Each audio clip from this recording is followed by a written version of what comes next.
Hi, so coronavirus is upon us. Many of us, probably most of us, are now working from home, and I am delivering this from my home office. So there's quite a lot going on, and I think there's quite a lot of fear and concerns. We at London Speech Workshop really want to support with a positive outlook and some tips to helping you find the silver linings and the opportunities there for you, and there are some, even though it's tough. So tomorrow at 1:30 p.m. I'm doing a Facebook Live on the silver linings and on ways to structure your time and find the positive.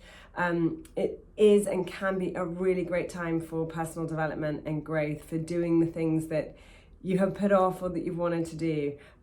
Could include communication training and could also include writing a book or learning how to cook, etc. So we've got loads of ideas for you. Please come along to the Facebook group tomorrow. We'd love to see you there. Thanks.